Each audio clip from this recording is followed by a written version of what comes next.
we are starting with the examination of respiratory system. In respiratory system examination, first of all, we will do the examination of the points of the general examination which are important for this particular system. Like we have to examine for the cyanosis, we have to examine for the lymph nodes, we have to examine for the clubbing, for the edema. After that, we will move towards the respiratory system examination problem.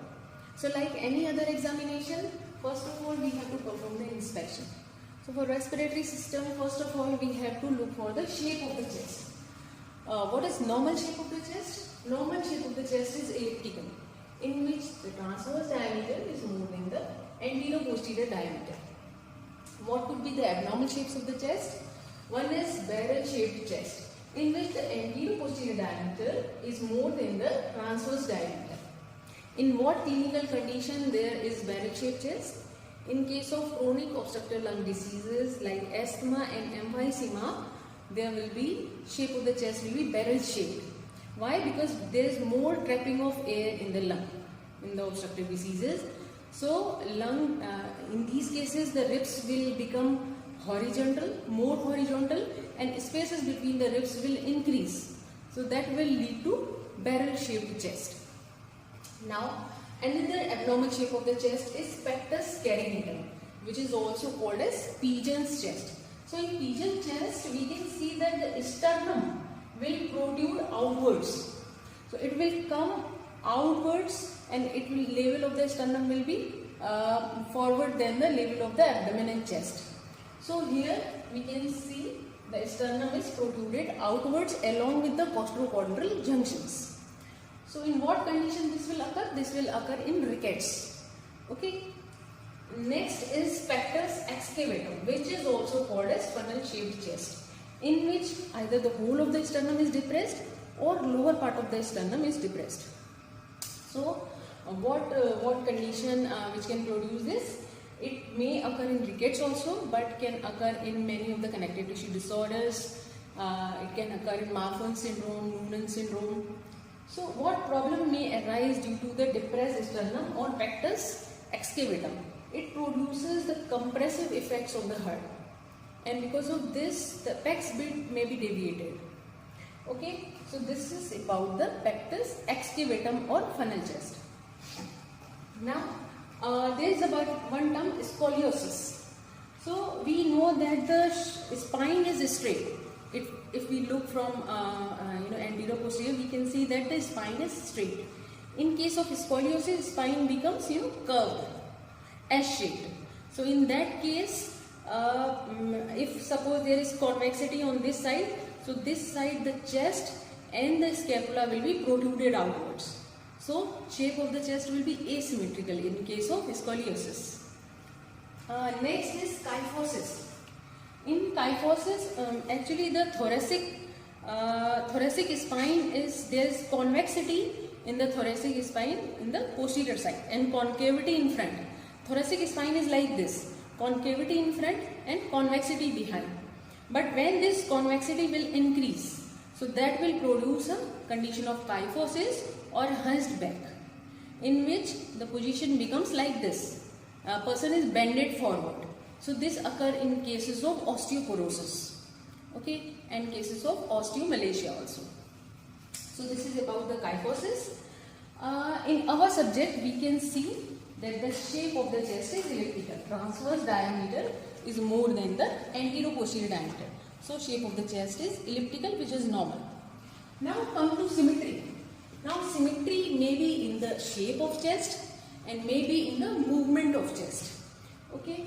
So here we can see that the chest is symmetrical and movement is also symmetrical.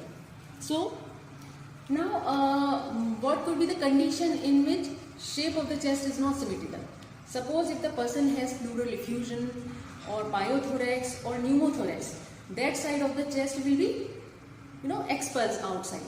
So that side of the chest will be more prominent one side.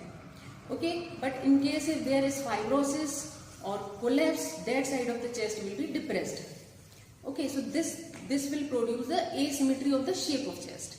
But in case if there is any of the anomaly in the lung, that will produce the decreased movement of that side of chest. Okay, so that will produce the asymmetry of the movement of the chest. Now, skin. For the skin, we have to look for the scar mark. In scar mark, we have to look for the position of the scar mark, size of the scar mark, color of the scar mark, whether it is healed or not healed. So we have to look for that. Then we have to look for pigmentation. In case if the person has pigmentation, you have to comment on the location of the pigmentation, color of the pigmentation, size of the pigmentation. Okay, so all this you have to comment. Next is dilated veins. Suppose if your patient has dilated veins. Why? Normally superficial veins are not dilated, but if in case there is obstruction of the deep veins, these superficial veins will become dilated and tortuous. So that you have to look for the patient, and you have to comment upon the location of the dilated veins, okay, and how many dilated veins are present on the skin. So here in my subject, I can see there is no pigmentation, no scar mark, no dilated veins. Okay. Now come to apical impulse. Now what is apical impulse? Apical impulse is outermost, lowermost, most definite impulse, or visible apical beat is apical impulse. That is mostly found in the fifth intercostal space, and you have to comment upon the diameter of the apical impulse. So how we look for the apical impulse?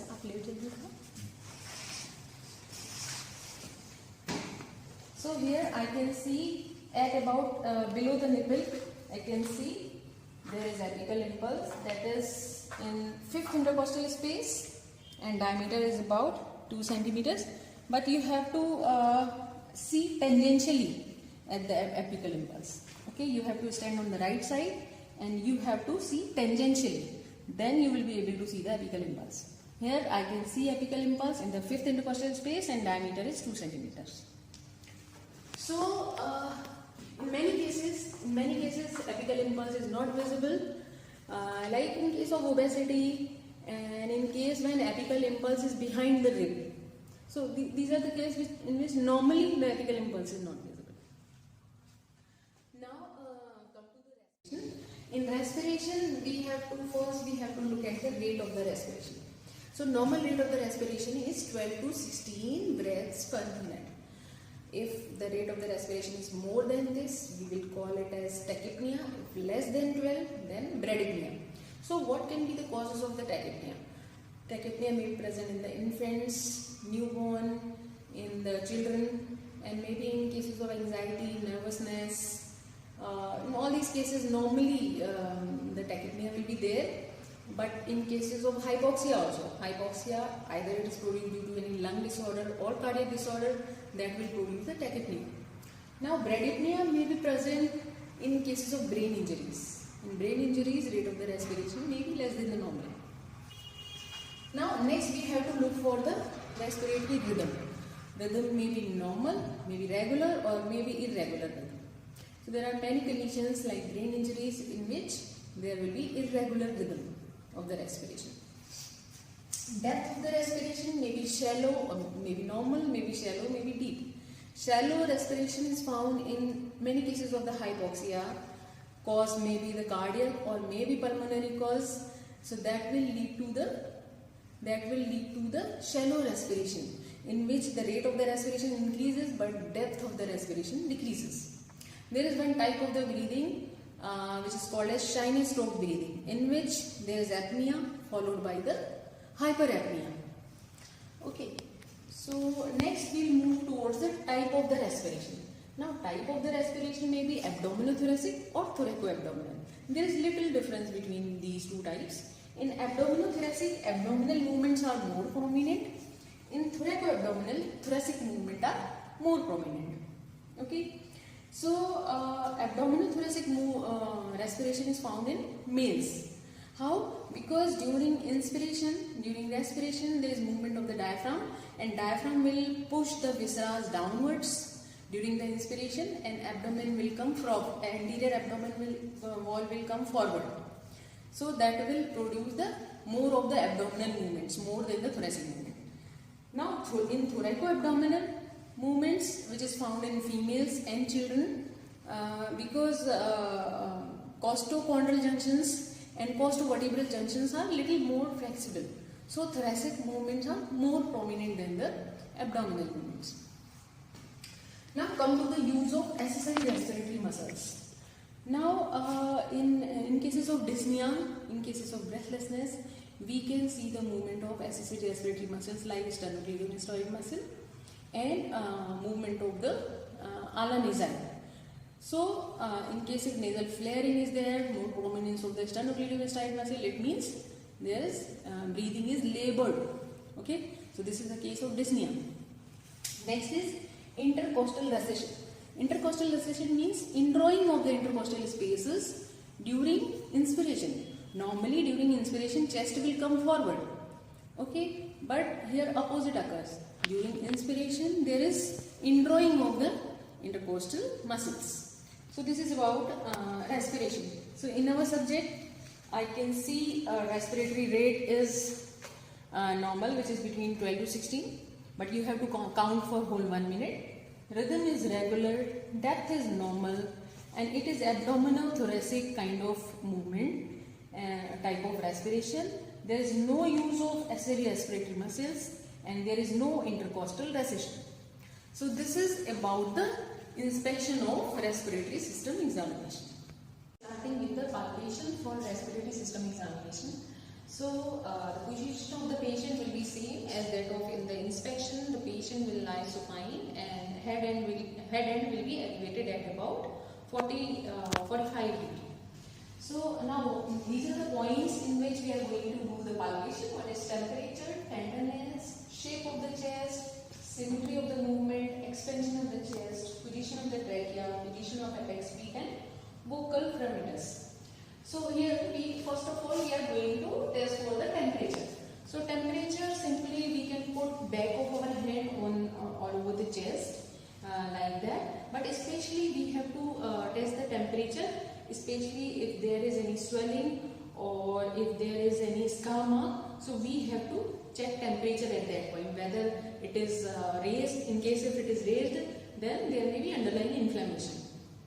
Now second point is tenderness. So tenderness, otherwise we have to check in whole of the chest, but especially at the costochondral junctions, because there may be costochondritis, due to which there may be pain at the costochondral junctions. Along with that, we will test for tenderness, especially at the site of any scar mark or swelling. Okay, so suppose if any swelling is there or scar mark is there, so we have to put our hand and we have to look at the face of the patient, whether he winces or not. We are not going to ask him whether you are feeling pain or not. We have to look at the face. So this is about the tenderness.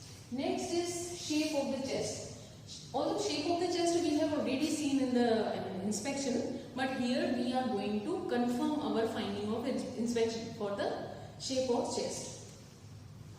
So what we are going to do, we will take two cardboards with the help of which we will take the measurement of the chest. Santosh ji आप बैठ जाइए.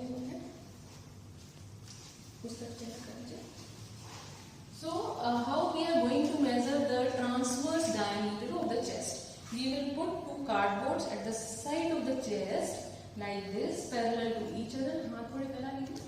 Parallel to each other, and then we will measure the distance between two cardboards, and this is the transverse diameter of the chest.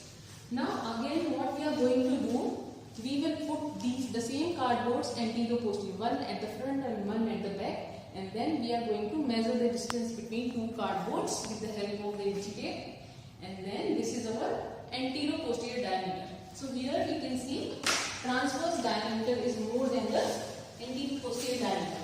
So shape of the chest is elliptical. Along with that, what we are going to do, we have to trace the spine. So like this. With the index finger, we are going to trace the spine. So here we can see there is no deviation of the spine, no lateral bending of the spine. So here spine is straight, so there is no scoliosis, no kyphosis. So this is about the shape of the chest. Then we are going to see the symmetry of the movement. Okay, so for symmetry of the movement, if we talk about the back of the chest. Suppose we want to test for the symmetry of the movement at the back of the chest. What we'll do, आप ऐसे कर लीजिए, हाथ ऐसे इधर. अब आपको क्या करना है, गहरी गहरी सांस लेनी. We will put our hands over the back of the chest and we'll ask our subject to take deep breath. Our hand has to be flatly and firmly over the back of the chest, and thumbs are meeting in the midline, but the thumbs should be off the skin. The thumbs should not be touching the skin of the back. Here we can see that both of the thumbs are coming symmetrically in the midline along with the respiratory movements. Okay. Here I want to test for the lower lobes of the lung. You can see my fingers are flatly and firmly over the chest, but the thumbs are not touching the chest. Here the thumbs are moving symmetrically. It means movement of the chest is symmetrical. Now come for the front areas. For the front areas, so here we can see my thumbs are moving symmetrically. So I can see that movement of the chest is symmetrical in the front and at the back areas. Now we will see for the expansion of the chest. Normally the expansion of the chest in the normal healthy adult male should be more than 4 centimeters. So let us see how we check for the expansion of the chest. So for expansion of the chest, what we are going to do, we will take the circumference of the chest at the level of the nipple, one at the end of the inspiration and second at the end of the expiration. Why? Because circumference is maximum, आराम से हाथ रख लीजिए. Circumference is maximum at the end of inspiration and it is minimum at the end of expiration. So we'll ask our subject to take deep breath and to exhale, and we are going to see the difference of the circumference at the level of nipple. Why at the level of nipple? Because expansion is supposed to be maximum at this level. So Santosh ji, आपको क्या कहना है? हाथ आराम से रख लीजिए नीचे. आपको गहरी सांस लेनी है, अंदर लेनी है और फिर छोड़नी है. लीजिए.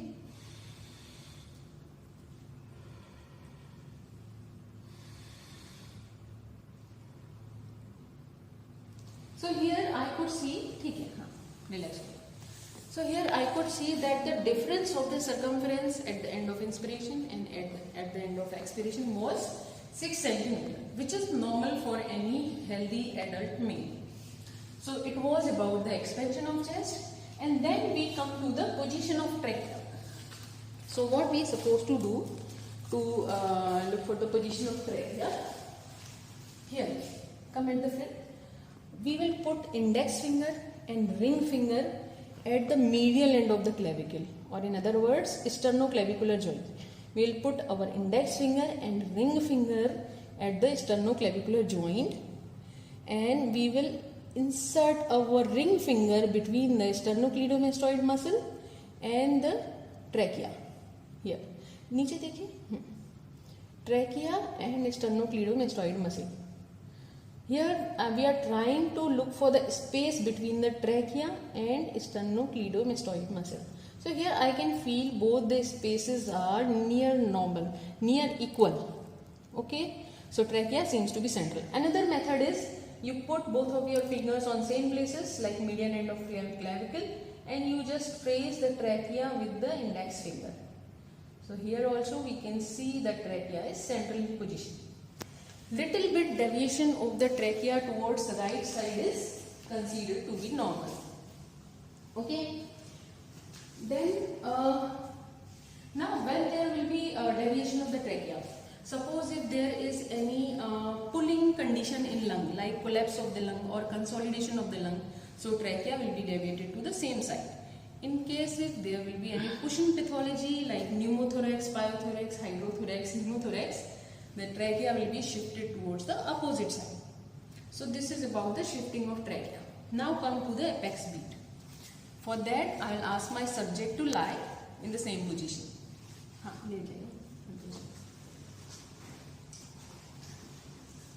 So to check for the apex beat, we must know what is apex beat. Apex beat is lowermost and outermost most definite pulsation is apex beat.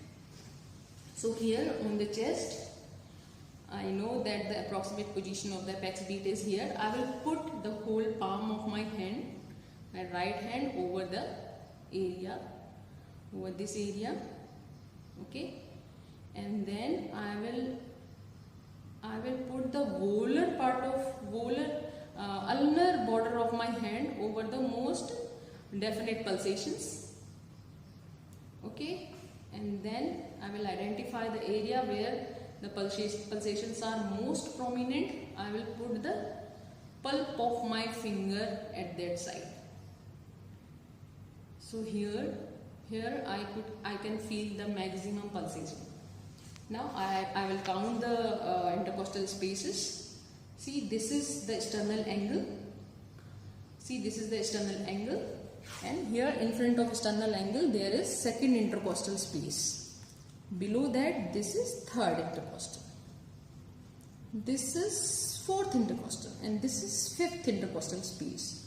So here the apical pulsations were, apex beat was in the fifth intercostal space, and I can see it is just medial to the mid-clavicular line, and the area is about 1.5 centimeters.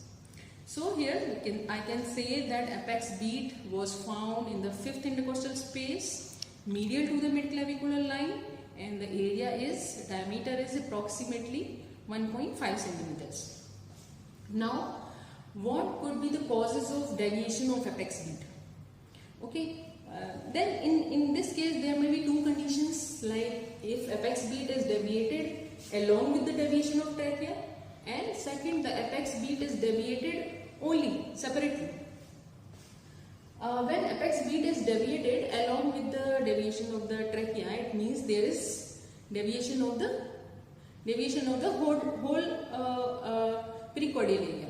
So we can say, so in case if apex beat is deviated along with the deviation of the trachea, it means this is mediastinal shift. Now, what are the conditions which can produce the mediastinal shift? Any of the pleural condition and any of the pulmonary conditions. Suppose if there is pulmonary fibrosis or pulmonary collapse or consolidation, that will lead to the shifting of mediastinum, means shifting of the trachea as well as apex beat to the same side. In case if there is any pleural pathology like hydrothorax, pneumothorax or pyothorax, that will shift the mediastinum, it means trachea as well as the apex beat to the opposite side. But in case if there is left ventricular hypertrophy or scoliosis or depression of sternum, so these all conditions lead to the shifting of apex beat alone, okay, separately, and in these cases trachea will not be shifted. So we can see that pulmonary pathologies and pleural pathologies lead to shifting of mediastinum, and any of the cardiac pathologies like hypertrophy and musculoskeletal abnormalities lead to shifting of apex beat only. Now come to vocal frenitus. Now what is vocal frenitus? As the name indicates, vocal is related to voice and frenitus is related to the palpation of the vibration produced due to the voice. So what we are supposed to do? We have to check the vocal frenitus in all the 9 areas of the chest. So what are the 9 areas of the chest? We can see this is above the clavicle, this is supraclavicular area. Below clavicle, it is infraclavicular or mammary area. This is at the level of nipple, this is mammary area, and this is inframammary area. At the axilla,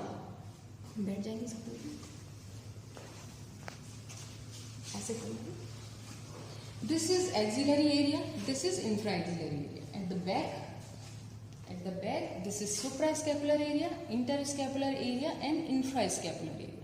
Above the scapula, suprascapular. In between the scapula is interscapular, and below the scapula it is infrascapular area. So we have to check for the vocal fremitus in all the areas. सीधे बैठ जाएंगे आराम से.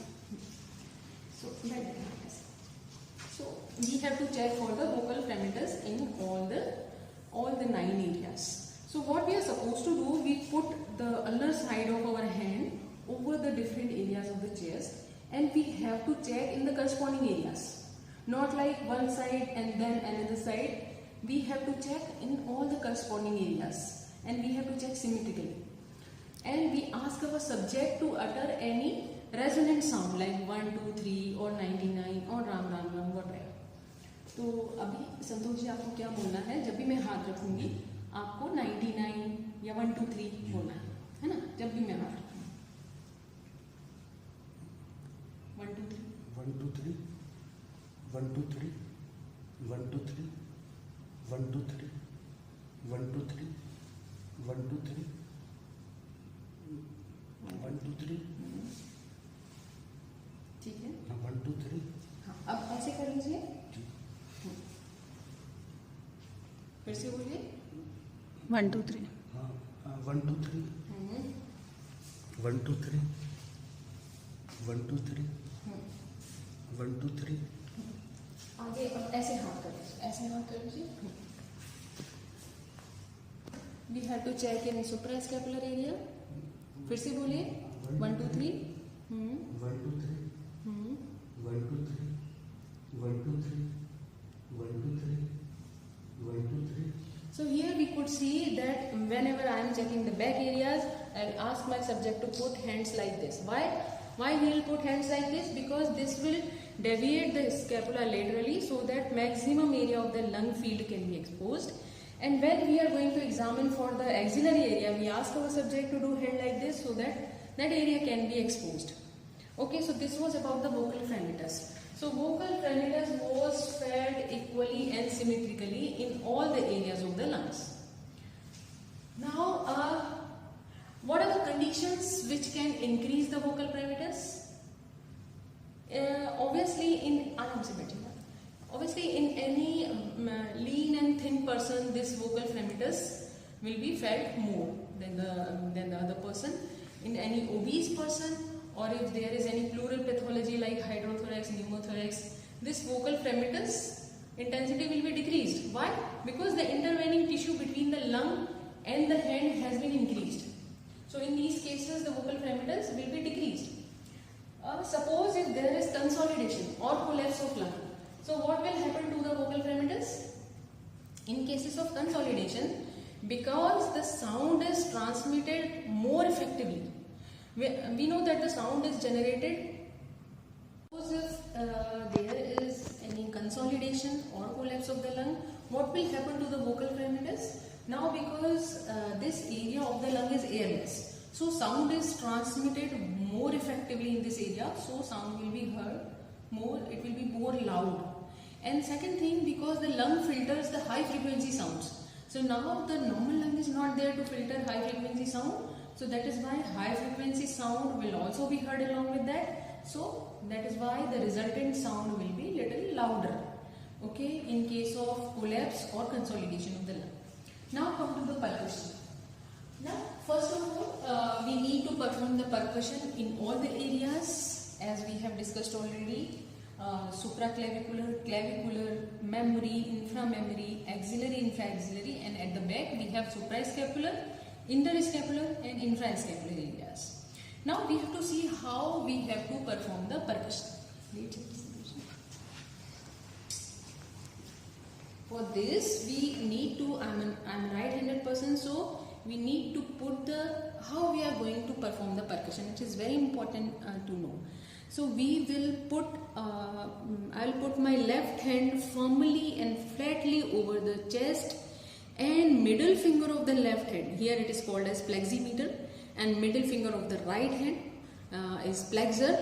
So the pleximeter finger, middle finger of the left hand will be hyperextended, especially the distal interphalangeal joint which has to be percussed will remain hyperextended, and we have to percuss with the middle finger of the right hand. Suppose I'm a right-handed person, the left-handed person will do opposite of that. So, and this is important point to note that we have to do the movement at the wrist, not at the elbow joint or at the shoulder joint. We have to do the movement at the wrist joint like this. Like this, we are going to do the percussion. So all the way we have to do symmetrically. This is the supraclavicular area, infraclavicular area, which is also known as supramammary area. Now mammary area, inframammary area. For axillary area, we ask our subject to sit. बैठ जाएंगे सब कुछ. उस तरफ face करेंगे, उस तरफ face करेंगे, हाथ ऐसे करेंगे. So we have to expose the axillary area. Obviously we have to remain. Okay, we have to perform it symmetrically. Axillary and intra-axillary area. Now come at the back. Santosh ji आगे हाथ ऐसे रख लीजिए. हाँ ऐसे. So this is supra-scapular area. This is interscapular area. Here we have to keep one thing in mind, that we don't have to perform the percussion over the scapula. Okay, this is infrascapular area. So we have to perform the percussion in all the areas. So the percussion note was resonant in all the areas. So percussion note was resonant in all the areas, which is normal. Suppose if the percussion note was dull in one area, so what could be the clinical condition in which the dull note may be produced? One is some fluid is filled in the pleural space, like hydrothorax, pyothorax or hemothorax. Sometimes air may be filled. So the conditions in which the dull note is found are consolidation, collapse of the lung. So in cases of consolidation and collapse of the lung, there is no air in the underlying lung, so that is why the note was dull. And in cases of hydrothorax, pyothorax, hemothorax, the dull note is found. So in case of hydrothorax, the dull note is such a way that we feel like we are stepping on the solid wall. So that is why it is called as stony dull.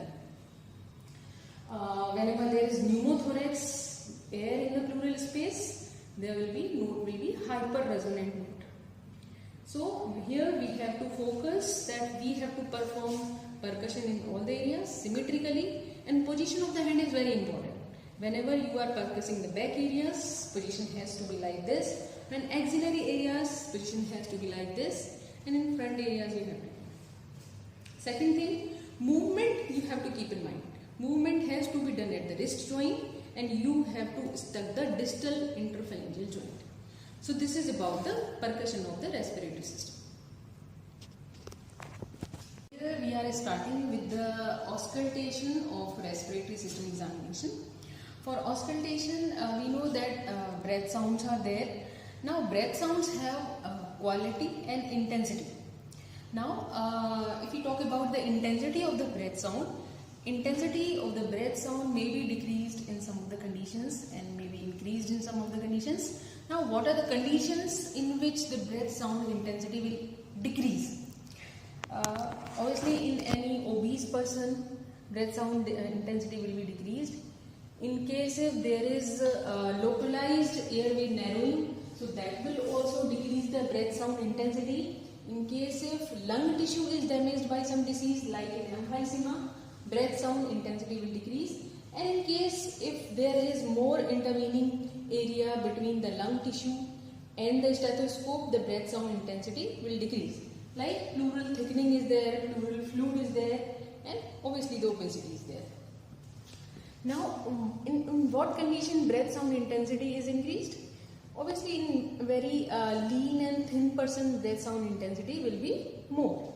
Now, from where these breath sounds are produced? These breath sounds are produced due to the, these are produced in the upper airway. Due to the turbulent flow of the air in the upper airway, these breath sounds are produced and then they are transmitted to the lungs. Okay, now and we are going to listen these breath sounds over the different areas of the lung. Now breath sound have quality also. So normally the breath sound which is heard over the chest is vesicular in quality. Now what can be the abnormal quality of the breath sound? Abnormal quality of the breath sound could be bronchial. Now when this bronchial sound will be heard?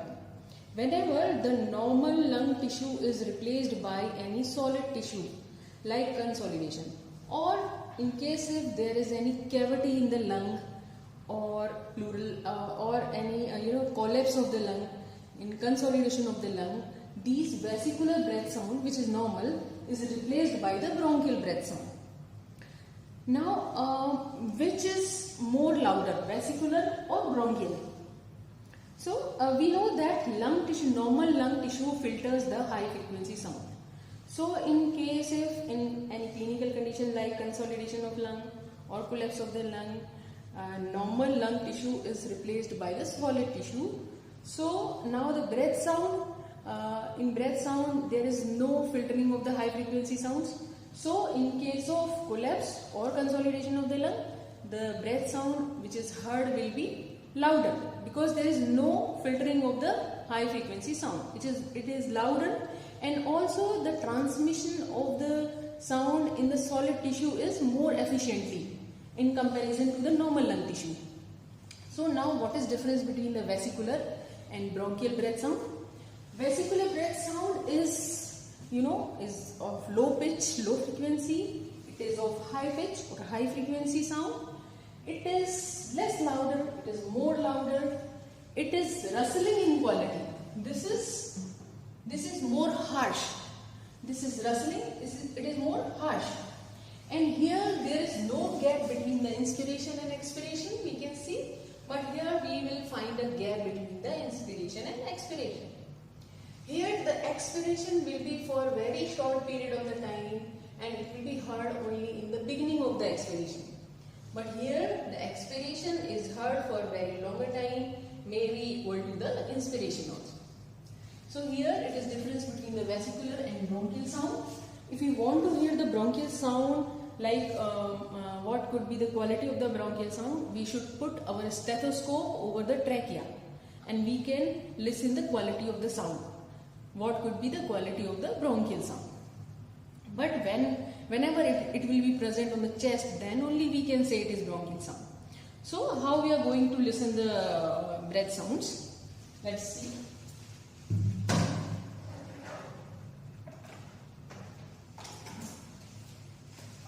We will listen in all 9 areas, and we are going to use the diaphragm of the stethoscope because these are high frequency sounds. Santosh ji उधर चेहरा कर लीजिए और गहरी गहरी सांस लें. So we have to listen in the supraclavicular area and we have to listen in the corresponding areas. Infraclavicular area, which is equal to the supramammary area. In each area we have to listen for whole one breath. Mammary area, and then we listen in the inframammary area.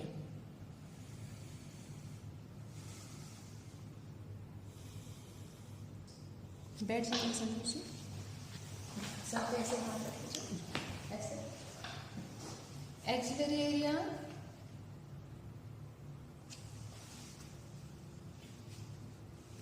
infraaxillary area. आगे हाथ ऐसे कर लीजिए. Suprascapular area, गहरी गहरी सांस. Interscapular area.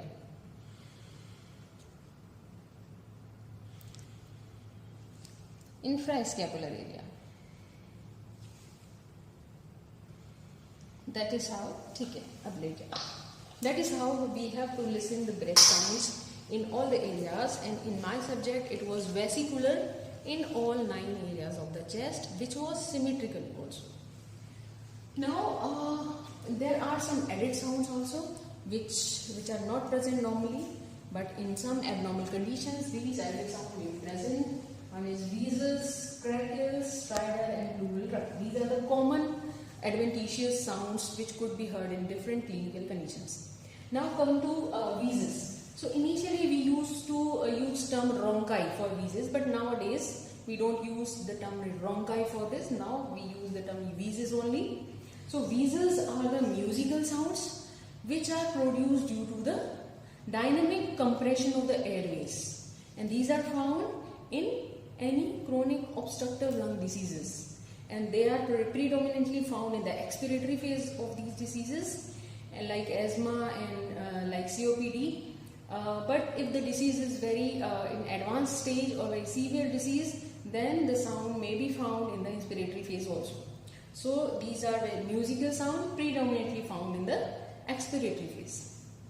Now crackles, initially we used to use term rales for the coarse crackles and crepitations for fine crackles, but nowadays we are not using these terms, we are just using term crackles, maybe coarse or maybe fine. Now these crackles are the explosive sounds and they are like bubbling or clicking. Okay, the sound is heard like if you are rubbing dry leaves with your hand, or if you are rubbing hair with your fingers in front of your ear. So you will hear a sound which is similar to crackles. Now why these are produced? These are produced due to the opening, due to the change of the gas pressure, due to the sudden opening of the previously closed airways. Okay, due to the sudden opening of the previously closed airways. So in what clinical conditions you will find crackles? In chronic obstructive lung diseases, you will find crackles in the early inspiratory phase. In interstitial fibrosis, in pulmonary fibrosis, you will find fine crackles in the late inspiratory phase. In pulmonary edema, there is presence of fine crackles, and in bronchiectasis, there is presence of localized coarse crackles. So these are the clinical conditions in which we can find crackles. Stridor is very loud sound which can be heard even without use of a stethoscope. It can be heard with open mouth. But when stridor is present, means the condition is very serious. It is present when there is localized upper airway narrowing or there is foreign body in the larynx. Okay, so whenever stridor is present, means the condition is very serious and you have to rush to the emergency. Pleural rub. Pleural rub is a sound which is heard in the pleuritis. There is inflammation of the pleura. The sound is like you are rubbing a stethoscope on your skin, or you are crunching your foot over the fresh fallen snow. The sound is heard like this. So it is produced when there is pleural inflammation, and it is associated with the pleural pain or chest pain. Very severe chest pain is there. Now we talk about the vocal resonance. It is similar to the vocal fremitus. So most of the time we perform vocal resonance and vocal fremitus at same time, but we have performed vocal fremitus in palpation. So now we will see how to perform the vocal resonance. Santosh ji, आपको राम राम राम बोलना है. जब जब मैं ये statue रखूंगी तब राम बोलना है. And you have to perform in all 9 areas. Ram Ram Ram, Ram Ram Ram, Ram Ram Ram, Ram Ram Ram, Ram Ram Ram, Ram Ram Ram, Ram Ram Ram, Ram Ram Ram. Similarly, you have to perform in the axillary areas and back areas also. The position of the patient will be same as I kept on hearing the breath sound or while performing the vocal fremitus. The position of the patient will be same. Now, what are the conditions which can increase the vocal resonance? Now we know that this is the sound which is produced by vocal cords and is transmitted to the lungs. Now, suppose if there is consolidation or collapse of the lung, because it is solid tissue, so it will transmit the sound more effectively, one thing, and second thing, because normal lung tissue is not there to filter high frequency sound, so now we will be able to hear high frequency sound also. So the sound will be louder in case if there is consolidation or collapse of part of lung which is near to surface. So sound will be heard more louder there. So vocal resonance will increase in that area. Now what is the condition in which the vocal resonance will decrease? Suppose if there is more tissue between the lung and the stethoscope, like in pleural fluid, maybe hydrothorax, pneumothorax, pyothorax, so in all these conditions, and obesity. Obviously in all these conditions the vocal resonance will decrease. Now in case I have asked my patient to say Ram Ram or 1 2 3 or 99 anything, but in case I ask him to whisper these sound, then I will not be able to listen this sound on the chest with the help of stethoscope. But in case I am listening the whispering sound also, then it could be abnormal condition, or I can say when resonance will increase, then only I will be able to listen the whispering sound, and this is called as whispering pectorality. Whispering pectorality, when the examiner is able to listen the whispering sound also, which is not heard normally. So this is called as whispering pectorality. So this is all about the auscultation of respiratory system examination. That's all. Thank you.